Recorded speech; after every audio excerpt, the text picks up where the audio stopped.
Lama Sangye Chuki La Genju Lama Sangye Chuki La Genju Kuncho Sum La Kyap Su Chiyo O Mani Pa Me Ho O Mani Pa Me Ho O Mani Pa Me Ho Lama Sangye Chuki La Genju Lama Sangye Chuki La Genju Kuncho Sum La Kyap Su Chiyo O Mani Pa Me Ho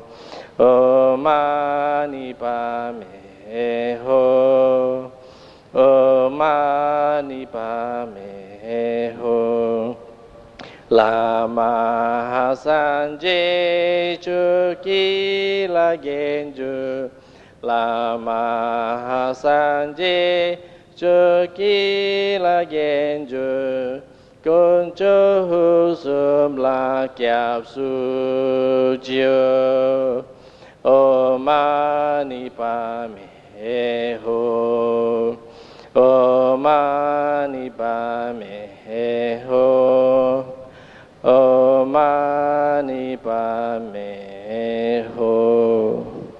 We shall do a 3 prostration, then sit down. Topics will be the purposes and benefits of Buddhist ritual practice. We hope Dr. Peter Della Santina can enlighten us on this aspect so that we know what we are doing in the Buddhist practices and so on. Thank you. Welcome our speaker today. Thank you.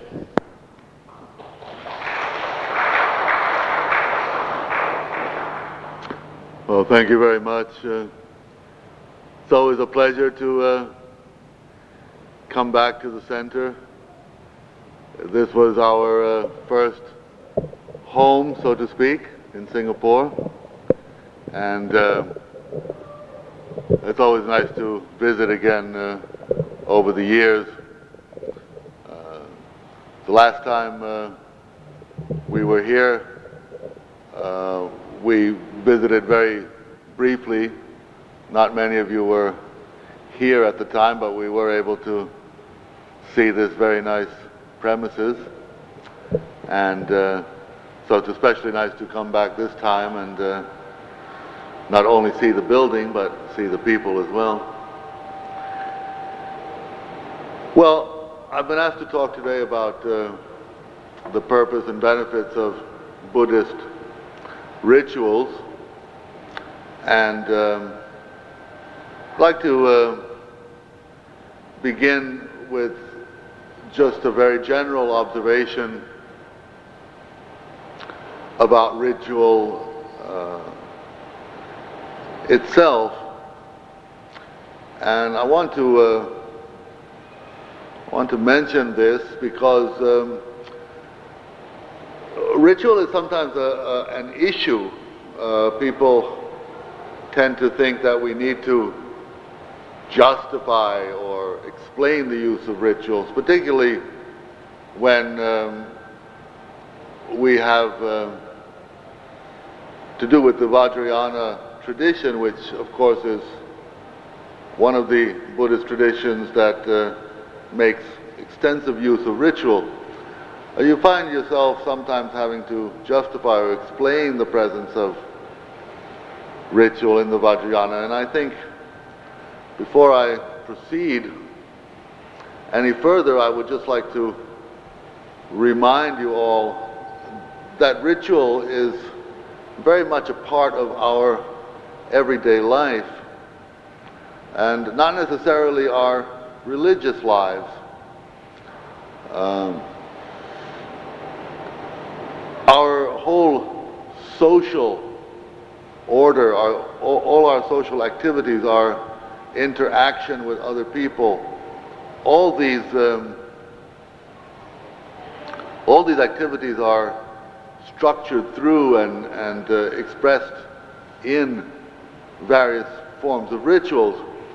This is a point that I made also in that series of talks called Buddhism in Practice, which has been printed for distribution. But I pointed out there that ritual is very much a part of our everyday lives. You find it in everything from the way we answer the telephone, to the way we introduce people to one another, to the way we respond in public meetings, organized public meetings or sporting events. There are rituals that govern each and every one of these activities. So I think it wouldn't be an exaggeration to say that we wouldn't know how to conduct our day-to-day social activities without rituals. Rituals, so to speak, draw the lines, set up the signposts whereby we conduct our day-to-day social interaction, our day-to-day social business. And this goes for religious organizations and religious bodies as well. And although the Vajrayana, as I said, is often regarded as one of the Buddhist traditions which is most ritualistic, or which makes extensive use of ritual, there is no doubt that many, many rituals were prominent and popular during the time of the Buddha, were practiced within the early Buddhist community, and continue to be practiced in various Buddhist traditions. So, for example, all you need do is look at some of the recordings of the teachings of the Buddha as they are found in the various canons, including the Pali Canon, to see how much ritual was in fact involved in the day-to-day life of the Buddha and the community of monks and the Buddhist lay community. So, for example, whenever someone would come to ask the Buddha a question or to request the Buddha to illuminate them with regard to some issue, the standard procedure was to circumambulate the Buddha thrice. So one wouldn't simply walk up to the Buddha, sit down, and ask him whether the universe was eternal or not, and so forth. But first you would circumambulate the Buddha thrice, keeping your right shoulder to the Buddha. Then you would salute him with clasped hands, and then you would sit down to one side. And this was the established formula for approaching the Buddha, to ask a question of the Buddha. And then, inevitably, before the actual question, there was an exchange of courteous greetings, pleasantries. Just as now, if you were to meet someone and you had a question to ask, you wouldn't straight away ask the question, but you would first ask about their health, perhaps comment on the weather, an exchange of pleasantries. Part of the established pattern, the established rules of social intercourse, of social interaction.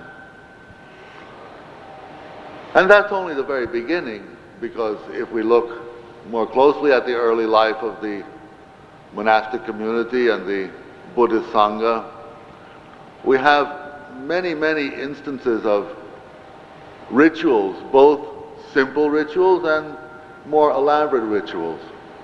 We have the rituals having to do with inviting the Buddha and the Sangha to partake of a meal